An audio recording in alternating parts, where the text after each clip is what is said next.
Hey everybody, it's RC from the Game Grave here.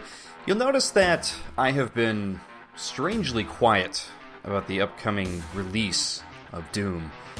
Whether you think of it as Doom 4 or remake of original Doom, I guess that's the way to think about it because they're just calling it Doom.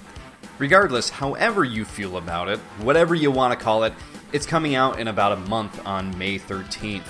So, are you excited about it out there?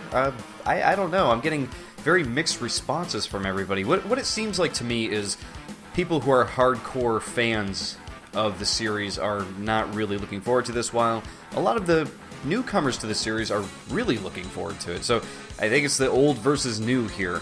Personally, from what I've seen, it looks interesting. I'm not quite sure how to feel about it, but at the moment I'm kind of kicking myself because they're going to have the open beta this weekend, and I'm not going to be around to check it out.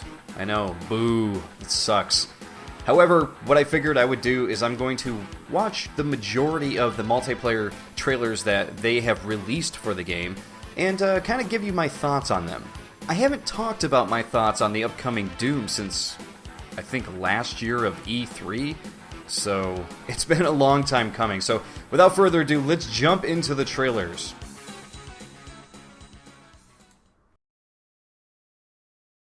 So we're going to start here with the earliest multiplayer trailer that was released for Doom here. This is where they were announcing that the closed alpha was being released to certain people to play. Obviously, as he says here, this wasn't a demo, it's not even a beta, this is like a very, very, very limited amount of Doom for people to check out and play. I'm sure whatever came out was like a very polished level or whatever, but at the time, there's nothing to show off, From what you can see here, the gameplay looks fast, it looks fun. You got your demons, you got your team-based deathmatch there. What's not to like, right? But really, I think this is also when people kind of got the first look at the Doom Marine, and this is when, at least for me, this is when I first saw him and was like, wait, hold on, this is like Halo with demons, sort of, right?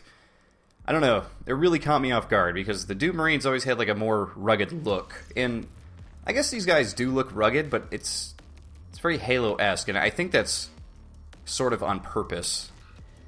So here we are just showing like really normal gameplay of the Marine walking around, shooting plasma. Again, gameplay here looks really fast. Looks very fast, like an Unreal or old Quake game. I think that's definitely what they were going for. I think they're definitely trying to emulate the feel of that. Interesting, though, they included those weird single-player fatalities that are... I thought they were only going to be in the single-player game, but apparently they're in the multiplayer, too. Don't know how that's going to work on an animation basis. Some of those animations for those fatalities seem to take a long time. Don't know if someone else is just going to be able to come up and, shotgun you to death while you're trying to do it or what, but here we go. You got some sort of a railgun weapon here where this guy takes out 3 in a row. Invisibility power-up.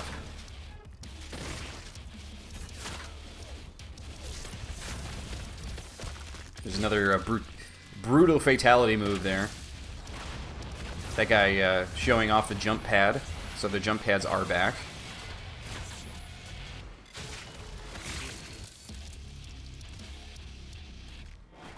And of course, anybody who is really, really into the somewhat cheesy Doom 3 nu metal sound, it looks like that is back in spades here. Here they're showing off the fact that you'll be able to change into the demon at certain points.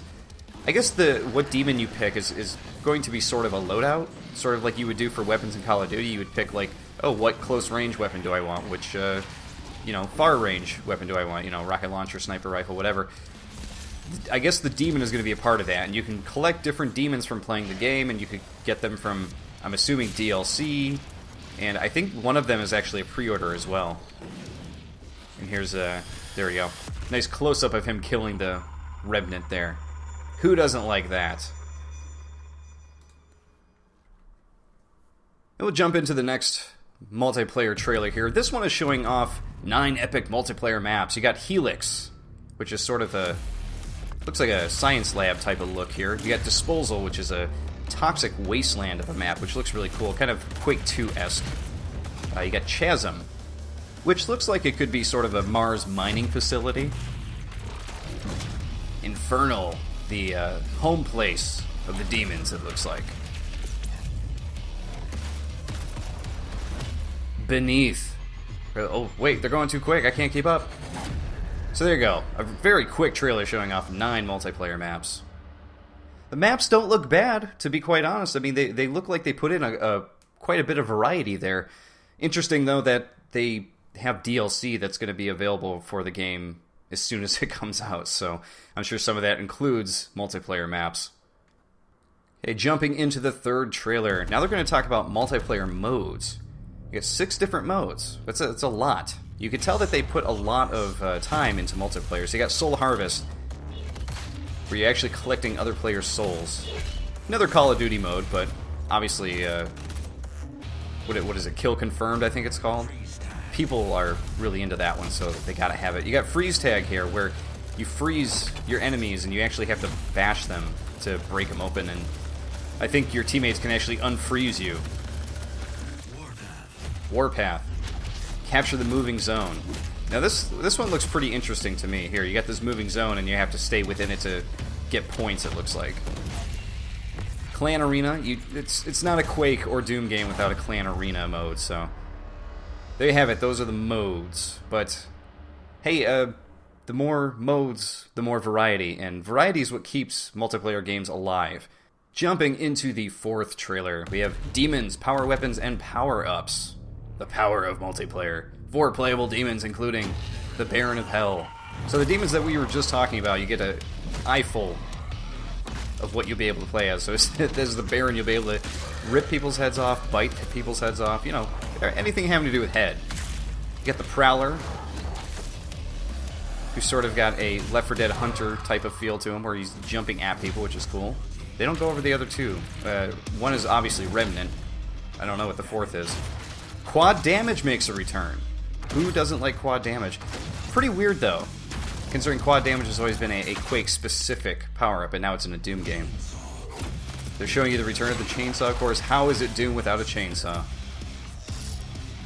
Gauze Cannon. And, of course, the BFG. Even more needed than the chainsaw, I would argue, right? So this trailer, it's a little weird because it's definitely showing you that they're going to have a lot of throwback stuff in there to kind of quench the thirst of the old players. However, this is also where I feel like it's showing off itself as being too sleek, you know? The cool thing about Doom in the 90s was that it was punk rock, you know? It was just like, it was made in a garage by a bunch of guys. There was no one there to tell them how to make it and what to do. That's what felt so thrilling about it, you know? You knew what you were buying was by a small group of dudes creating this without anybody telling them what to do. And it's weird jumping to the Doom of now where everything is really sleek, really polished, and it's created by a corporation, so I don't know. So we're going to end it here with the 5th and final trailer. I'm sure there will be more before the game comes out, but this is the official multiplayer trailer. So it doesn't get more official than that for multiplayer, does it? There's another grenade there. It looks like he threw a grenade to put a shield up. Another use of a rail-type weapon there. This is showing off a lot of grenade usage, which is something they weren't showing off before. This is also the trailer where they show off more of the announcer, so you can kind of hear what the announcer sounds like in the game. And I personally, I'm more open-minded than I feel a lot of people about certain games and stuff. But the announcer just seems like he has no power behind him. He's just kind of like, quad damage. Like, he says it very lightly. It's strange. Like, I don't know. Maybe there should be an option in there for different announcers. But I think out of all of these trailers, what I've seen so far, I think that is what I'm disappointed with the most. I feel like there's a lot of variety for multiplayer. There's a lot of variety for the power-ups and the maps and the modes. And, you know, they're not even showing off the snap map stuff, which is going to make it even more unique and fun for the players. But that announcer, that is really ruining it for me. So there you go, everybody. Those are my thoughts on the Doom multiplayer trailers, and what I expect from the game when it releases. Again, like I said, unfortunately, I'm not going to be able to play the beta before it comes out unless they have another open beta before the game actually releases between now and then. So I'm a little disappointed about that, but I'm at an age now where when I look at these trailers, I can kind of see if I'm going to enjoy a game or not, you know? And I feel like I'm going to enjoy the multiplayer for this. The campaign for it, that's a whole other ball of wax, I feel. Something we'd have to cover in another video. But yeah, I'm actually looking forward to checking out the multiplayer for this. It looks like it's going to be a lot of fun. And I really hope that the snap map functionality, I hope it's as expansive as they're leading it on to be, because that would extend the life of this to hopefully last as long as the original Doom has. I would say that my main takeaway from these trailers is that Bethesda and the current incarnation of id Software are really, really, really pushing for Doom to be as popular as Halo. With all of these multiplayer modes and the snap map and all of that stuff, I think they're hoping that this multiplayer will take off and spawn a ton of sequels and more DLC and maps for you to buy from them. It may kind of sound like a no-duh statement, because who doesn't want their game to be that popular? But this company actually has the money to put behind a game to get it to that point. And I think that's really what they're going for here. So there you have it, everybody. I will see you next time.